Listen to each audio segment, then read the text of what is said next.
Do you remember when you lost your passion for this work? Uh-oh. 2 independent thought alarms in one day.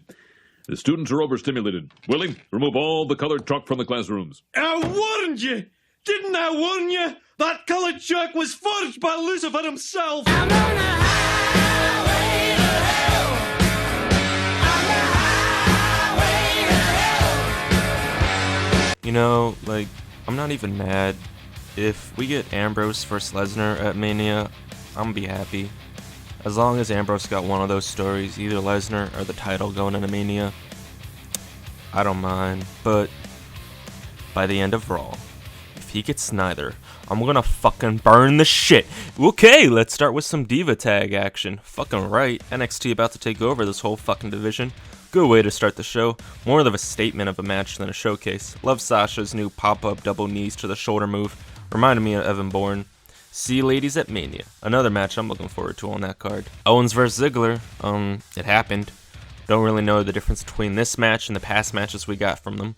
Aside from any few ways they did spots, when watching two guys wrestle for a few times a month on television and then finally getting a pay-per-view match, it's hard to really see the difference between any of them if there's nothing really different like a gimmick match or a stipulation better than just a title match. The Wyatts vs Ryback, Big Show and Kane. More like, why us? This is so lame. Don't know where the Wyatts are going to go after this dreaded loss. It's like Bray's that heel that Vince wants us all to fear, but he doesn't want to give him any actual power. This is worse than Nexus. I'll admit, as a Brie Bella hater, this was not a bad match. I mean, yeah, there were botches, some very obvious ones, but Brie still followed through enough for me to give her credit. She wasn't awful, although you could see that Charlotte was bugged the fuck out at times.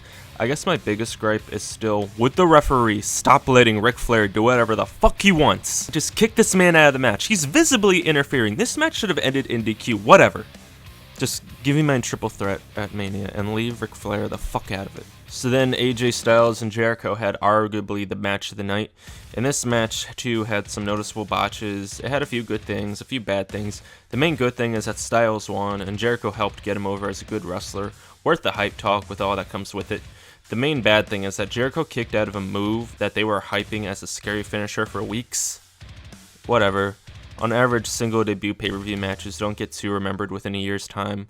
Hopefully we get a feud with Owens now. We interrupt this pay-per-view to give you a throwaway Raw segment. We interrupt this pay-per-view to give you a throwaway Raw match. And now back to your feature presentation. Like, honestly, this finish could have been worse, so overall, it doesn't diminish the credibility that this match has. It really just kills the momentum that was building for the last month, but whatever. As long as Ambrose and Lesnar pick up a feud, I'll be cool about it. Some awesome spots, some nostalgic spots, like watching a good sequel that paid homage to the original. I was almost hoping that we'd see Rollins standing at ringside and just hop over the barricade to help with a triple powerbomb on the third table. I don't see Lesnar and the Wyatts feuding at Mania after this pay-per-view, and I totally see Triple H being overcheered in every Raw leading up to Mania over Reigns. Like, he's gonna have to do some maniacal heel shit to be a heel in this feud. I'm talking like CM Punk scary, Randy Orton crazy shit. Anyway, a decent pay-per-view to watch, although almost nothing happened to move us forward to Mania, things just stopped, so now we're gonna have to restart a bunch of feuds, which is usually what Mania does anyway. And most of the feud matches on this card were hardly grudge ending. Maybe the tag match, because they were friends, now enemies.